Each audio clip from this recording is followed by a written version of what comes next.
আর পারি না বাবা, এত কাজ একা হাতে করে সম্ভব? হ্যাঁ, আজকাল মানে এতটুকু দয়া মায়া নেই গো। দেখছে দেখছে খেতে খেতে আমার গোবর ভেঙে গেল, আর উনি আর রসিয়ে রসিয়ে দেখছে না। ওর প্রতি যদি একটু মায়া থাকতো তাহলে একটা কাজের লোকের কাজ করছে। সেদিকে নজর আছে কে?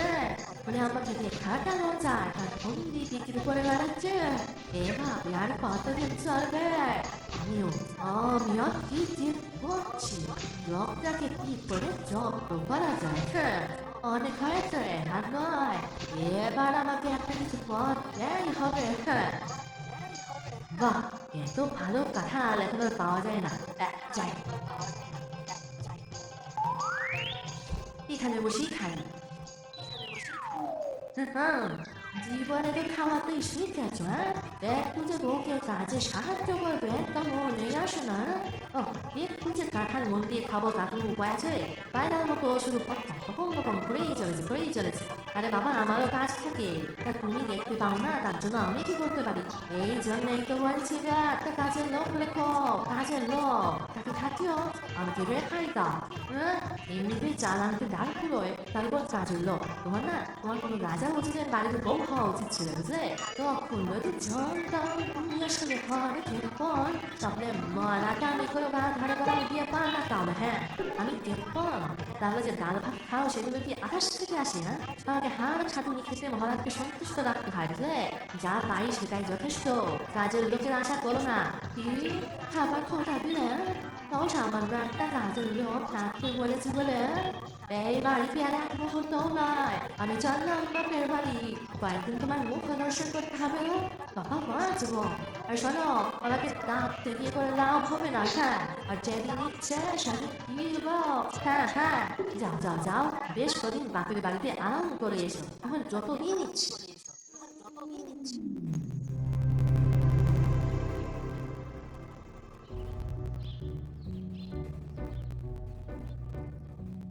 এ কি মহারাজ, আপনি তো কিছুই খাচ্ছেন না, অসুস্থ বোধ করছেন? রাজবৈদ্যকে খবর দেব? না না, আমার কিছু হয়নি, দরকার হলে আমি খবর দেব, তোমার আর দুশ্চিন্তা করতে হবে না। কি বলছেন মহারাজ? আপনি অসুস্থ হলে তো রাজ্যটাই চলবে না। দয়া করে আমাকে বলুন, আপনার ঠিক কি হয়েছে? বললাম তো তেমন কিছুই নয়, আসলে আমার কিছু খেতে ভালো লাগছে না, কোনো স্বাদ পাচ্ছি না, মুখে যেন রুচি নেই। আসলে এক ধরনের রান্না খেতে খেতে না একেবারে বিরক্তি এসে গেছে। ও, তাহলে নতুন পাচকের খোঁজ করি। একই পাচকের রান্না খেতে খেতে বিরক্তি হতেই পারে। তা এটা ঠিক কোনো অসুখ নয় রানী, এটা হলো ক্লান্তি। দেখা যাক, মানে ভেবে দেখি কি করা যায়। এদিকে আমার রাজসভায় যেতে দেরি হয়ে গেল, এবং আমরা রাতে আলোচনা করবো, কেমন? মহারাজ, আজ আপনাকে কেমন জানি শুকনো শুকনো লাগছে। মহারাজের যদি কোনো অসুখ হয়ে থাকে সেই খবর সবার আগে আমি জানি। তুমি প্রশ্ন পারবে? হ্যাঁ, কি আশ্চর্য ব্যাপার মন্ত্রী, গোপাল এই রাজসভার একজন মাননীয় সদস্য, আমার শরীর নিয়ে প্রশ্ন করার পূর্ণ অধিকার তার আছে। কিন্তু আমার প্রশ্ন হলো, এই বিষয়ে জেনে ও কি করবে? গোপালের কোনো ক্ষমতা আছে আপনার মুখে হাসি ফোটানো? আমি তো একমাত্র গোপালের কথাতেই মজা পাই, সুতরাং পারলে ওই পারে। আগে মন্ত্রী মশাইয়ের সামনে আমার প্রশংসা করবেন না মহারাজ, ওনার তাতে মনে কষ্ট হয়। আর কে না জানে মনে কষ্ট নিয়ে রাজকার্য হয় না। মহারাজ, গোপাল আমাকে হিংসুটে বলে আবার আপনার সামনে আমায় অপমান করলো। এর একটা বিচার আপনি করুন। তোমাদের মধ্যে বিবাদ তোমরাই মিটিয়ে নাও তো, আমার কোনো ভূমিকা কি এর মধ্যে থাকা উচিত?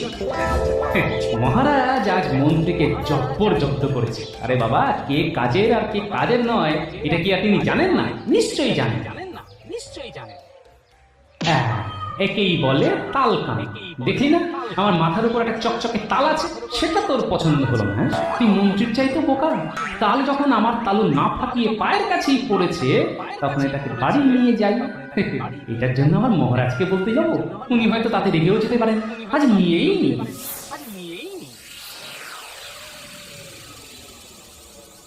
আচ্ছা, রাজবাড়ির তাল বাড়ি নিয়ে যাওয়া হচ্ছে, দেখাচ্ছে মজা। মহারাজকে এক্ষুনি জানাতে হবে।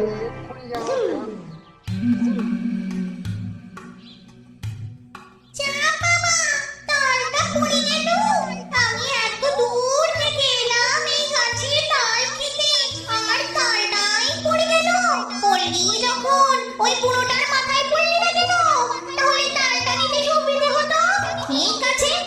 বুড়ো কোথায় যায় সেটা তো আগে দেখি, তারপর তালটা ঠিক চুরি করে নিয়ে যেতে পারবো। উফ, মাথাটা তালের বড়া হয়েছে তো, খুব পাঁচা বেঁচে দিচ্ছে। কিন্তু তালের বড়া কে রাখবে?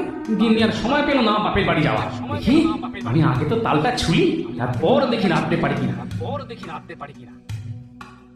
পুরোটা তালের বড়া খাবে বলছে, আরে আমিও তো তাই ভাবছি।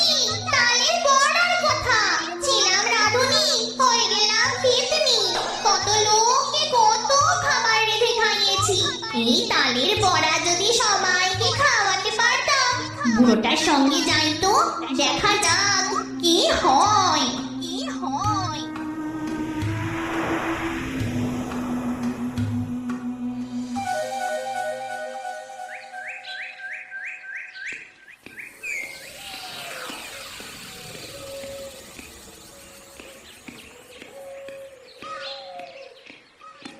মহারাজ, একটা কথা বলার জন্য আপনাকে বিরক্ত করতে বাধ্য হলাম। না না, বিরক্তি কি হলো? আমি তো বৃষ্টি রোদে বাগানে পায়চারি করছিলাম। ওরে বাবা রে বাবা রে বাবা, এই লোকটা নিশ্চয়ই ভূতের ওঝা, আমাকে মন্ত্র পড়া জল ছিটিয়ে আটকে ফেলেছে।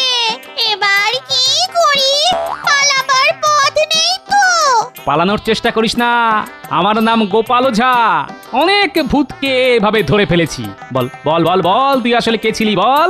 না না না না না, আমায় পুড়িয়ে মেরো না গো। আমি খুব দুঃখী, ছিলাম এক রাঁধুনি। আমার মনিবরা যা খেতে চাইতো আমাকে সেটাই রান্না করে খাওয়াতে হতো।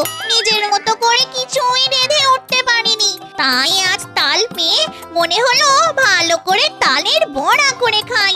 তাই তাই অপরাধ নেবেন না ওঝা মশাই, আমি খুব ভালো মেয়ে ছিলাম। তোর দুঃখের কথা শুনে আমারও খুব মায়া হচ্ছে, বুঝলি? দেখি তো কেমন তালের বড়া রেঁধেছিস, দেখি। যদি কথা দাও যে আমাকে তোমার মন্ত্রে পুড়িয়ে মারবে না, তাহলে তোমাকে খাওয়াতে পারি। আরে আরে, কথা দিলাম কথা দিলাম, এখন দিয়ে একটা খাই তো দেখি।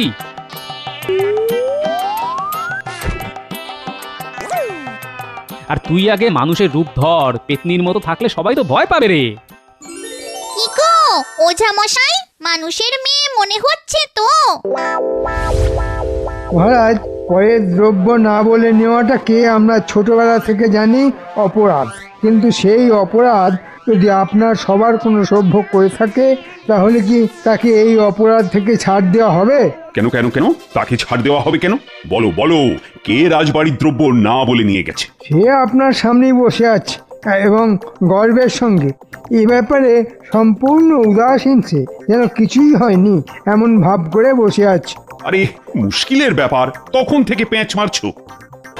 সেই ব্যক্তি এই সভাতেই আছে এবং তার নাম গোপাল ভাঁড়। গোপাল সম্পর্কে তুমি কাল থেকেই পেঁচাল পেরে যাচ্ছ। আচ্ছা, এবার স্পষ্ট করে বলো তো, কি বলতে চাইছো?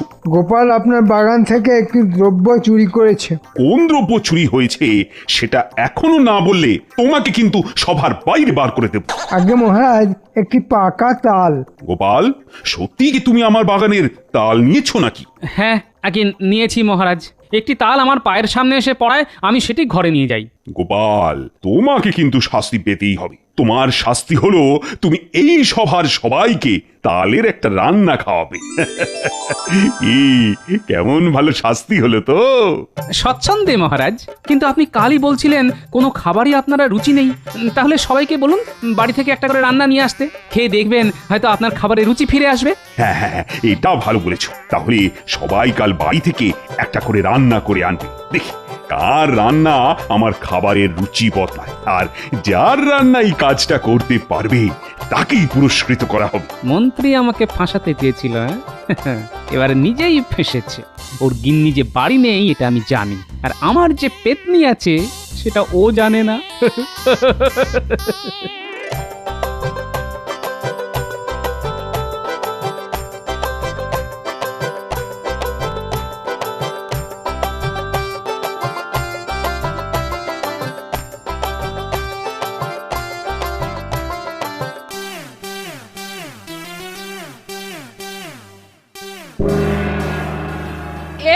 এই তুই কে রে? আমার রান্না ঘরে ঢুকে কি করছিস? হ্যাঁ, আরে আমি একটা পেতনি, এসেছি তালের গন্ধে। তুমি কে? ও আরে আরে আরে তোর মতো কত ব্যক্তি দেখলাম জীবনে, তোর এত বড় সাহস, তুই আমার সংসারে ঢুকে পড়েছিস? হ্যাঁ, দেখাচ্ছি মজা। এই এই এই দেখি তো ঝাঁটাটা কোথায়? হ্যাঁ, আরে আরে আরে ও সত্যি একটা পেতনি, তালের গন্ধে এখানে এসেছে। আমি মন্ত্র পড়ে ওকে ধরে রেখেছি, খুব ভালো রান্না করে, তুমি খেয়ে দেখলে বুঝবে। দাও তো পেতনি, কাকিমাকে কয়েকটা তালের বড়া দাও। ও মা গো, একদিনের জন্য বাপের বাড়ি গেছি আর এই লোকটা ঘরে আরেকটা বউ এনে তুললো। এবার আমার কি হবে গো? এ কি সর্বনাশ আমার হলো! আমি এখন গলায় দড়ি দিয়ে মরবো। আহা, আরে কি মুশকিল, ও মানুষ নয়, সত্যিই পেতনি। আমি কি করে বোঝাবো গো? ওরে পেতনি, তুই তো নিজের রূপে ফিরে যা, দেখি তাতে বিশ্বাস করানো যায় কিনা। একবার মানুষের বেশ ধরেছি, আর কি ইচ্ছে করে বলো আবার পেতনি হতে? দেখেছো, সব এই লোকটা শয়তানি, সব আমাকে বাপের বাড়ি পাঠিয়ে কাকে না কাকে ঘরে এনে তুলেছে। ও গো, এবার আমার কি হবে গো? আমার কর্তা আরেকটা বিয়ে করেছে গো। এই, এরকম পেতনির মতো চেঁচিও না তো। এই আমাকেই বলে কিনা পেতনি? আমার কি হবে গো? বলে আমি নাকি পেতনি? আরে আরে কাকিমা, আমার কথাটা একবার তো শোনো। এই দেখো, হাত বাড়িয়ে এখান থেকে তালের বড়া নিয়ে আসছি, দেখো। কি গো, এই খাবো? হ্যাঁ, খাই। যা গন্ধ ছেড়েছে না, খুব লোভ হচ্ছে খেতে। হ্যাঁ, কি আর হবে, পেতনি হয়ে যাবো। হ্যাঁ, তোমার ঘাড়ে চাপবো।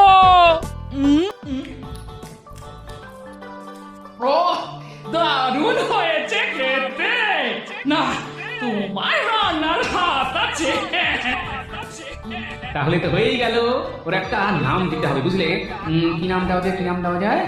হ্যাঁ, রাধুনি। কেমন হবে গো নামটা? খুব মিষ্টি না, তোমরা আমায় রাধুনি বলেই দেখো। এই তুমি কি সব রকম কাজই করতে পারো? হ্যাঁ গো কাকিমা, সব কাজ, জল তোলা থেকে কাপড় কাচা, রান্নাঘর মোছা, সব। শোনো, আজ কিছু রান্না করতে হবে, বুঝলে? কাল মহারাজ খাবেন, এমন রান্না যাতে মহারাজ একেবারে হাত তুলে নাচতে পারে। ওটা নিয়ে ভেবো না গো, আমার রান্নার জন্য যা যা দরকার আমি ঠিক জোগাড় করে ফেলবো। আমি বানাবো তালের ক্ষীর, এমন কিছু লাগবে না, লাগবে কেবল গোটা পাঁচের তাল, নারকেল, দুধ আর গুড়, ব্যাস। মহারাজ চেয়ে চেয়ে খাবেন, দেখো। হ্যাঁ, তোদের মধ্যে কেউ রান্না করতে পারিস? আমি খুব বিপদের মধ্যে আছি রে। মহারাজ আমাদের সবাইকে একটা করে পদ রান্না করে আনতে বলেছে, কিন্তু আমি তো রান্নার কিছুই জানি না, আমার বউ নেই, এখন কি করি বলতো? এটা কোনো ব্যাপার হলো? আপনি একটা নতুন রান্না নিয়ে যেতে পারেন। তা রান্নাটা কি সেটাকে বল। তেমন কিছু নয়, পায়েস তো সবাই মিষ্টি বানায়, কখনো শুনেছেন পায়েসের তরকারি কেউ বানিয়েছে? হ্যাঁ, আপনি সেটাই বানাবেন। প্রথমে পায়েসের মধ্যে প্রচুর কাঁচা লঙ্কা, কালো জিরে, তারপরে পাঁচফোড়ন দিয়ে ভালো করে ফোটাবেন, ফোটাবেন। সঙ্গে যদি তেল দিতে পারেন তার কথাই নেই, এখানে জমে ক্ষীর। এই পায়েসের তরকারিটা আপনি মহারাজকে খাওয়াবেন, দেখবেন আপনাকে মাথায় নিয়ে মহারাজ নাচছেন, শুধু নাচছেন, চিন্তা করবেন না কোনো চিন্তা। কি বলিস রে মাতা, পায়েসের তরকারির নামই শুনিনি কোথাও। বড্ড উপকার করলি রে তোরা আমার। যা, এখন রান্নার জোগাড় করি। আজ তো রান্না নিয়ে আসার কথা, তা সবাই এনেছে তো? প্রত্যেকেই এনেছে মহারাজ, আপনি আদেশ করলেই আপনাকে পরিবেশন করতে পারি। তা গোপাল, ভালো রান্না এনেছো তো? মানে খেয়ে তৃপ্তি পাবো তো? মহারাজ, তৃপ্তি পাবেন কিনা জানি না, তবে চেষ্টা করা হয়েছে যাতে আপনি খেয়ে তৃপ্ত হন। তা মন্ত্রী, তুমি কি এনেছো? একেবারে নতুন পদ্ধতিতে বানানো পায়েস, খেয়ে দেখবেন একটা স্বর্গীয় আনন্দ পাচ্ছে। বেশ বেশ বেশ, তা তুমি নিজে খেয়ে দেখেছো তো? কেমন হয়েছে রান্নাটা? না মহারাজ, আপনি দেবতা তুল্য, দেবতাকে ভোগ দিয়ে তারপর তো সবাই মিলে ভাগ করে খাবো। বেশ বেশ, শুনে আনন্দ পেলাম খুব। আমার প্রতি তোমার ভক্তি যখন এতটাই প্রবল, তখন তোমার রান্না দিয়ে শুরু করি, কি বলো গোপাল? নিশ্চয়ই মহারাজ, আমার বিশ্বাস মন্ত্রীমশাই এমন রান্না এনেছেন যা খেয়ে আপনি মহানন্দ পাবেন। এই ব্যাপারে আমি একেবারে নিশ্চিত। তাহলে মন্ত্রী তোমার রান্না পরিবেশন কর, খেয়ে দেখি কেমন হয়েছে। এই নিন খাদ্য গ্রহণ করুন। এ খাবার নয়, আমাকে হত্যা করার ষড়যন্ত্র। বাপরে বাপ, আমার সারা শরীর চলে গেল। আমাকে এক্ষুনি চান করতে হবে। কে আছো? কে কোথায় আছো? মন্ত্রীকে গ্রেপ্তার করো। ও আমাকে বিষ দিতে চেয়েছিল। ধরো ওকে, আগে ধরো। আপনি শান্ত হন মহারাজ। না না না না, শান্ত হওয়ার কোনো প্রশ্নই নেই। ওরে বাপ রে বাপ, পায়েসে এত ঝাল। এখন আপনি প্রচুর পরিমাণে জল খান, দেখবেন এই জ্বালা কমে যাচ্ছে ধীরে ধীরে। আমার কোনো দোষ নেই মহারাজ, নতুন পদ্ধতিতে পায়ে রাখতে গিয়ে এমনটা হলো। আমায় মাফ করে দিন। আর কোনোদিন নিজের রান্না কাউকে খাওয়াবো না, কোনোদিন খাওয়াবো না।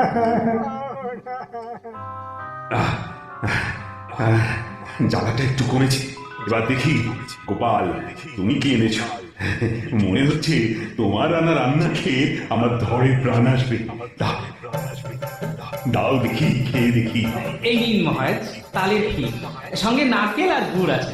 ঝালের পর খেলে খুব ভালো লাগবে মহারাজ। অমৃত অমৃত, তার চেয়েও ভালো। স্বর্গের দেবতারাও এর চেয়ে ভালো কিছু খাননি বলেই মনে হচ্ছে। আমার জিভে যেন একটা আলাদা অনুভূতি হচ্ছে। মনে হচ্ছে যেন রুচি আবার ফিরে এসেছে। কি করে রান্না শিখলে গোপাল? আগে মহারাজ শিখেছি এক পেতনির কাছ থেকে। বাড়িতে গিন্নি একদিন রাগ করে চলে গিয়েছি। রাগের কারণ কাজের মেয়ে এনে দিনি বলে। খুব অন্যায় করেছো। আমি তোমাকে যে পুরস্কার দেব, একটা 4টে কাজের মেয়ে রাখতে পারবে। আজ থেকে তোমার মাসোহারা আমি বাড়িয়ে দিলাম, অন্তত 2জন কাজের মেয়ে তুমি রাখতে পারবে। এইবার তোমার মেজাজটা ঠিক থাকবে গিন্নি। মহারাজ কাজের জন্য 2জন লোক রাখতে বলেছেন, খরচা মহারাজ দেবেন। কি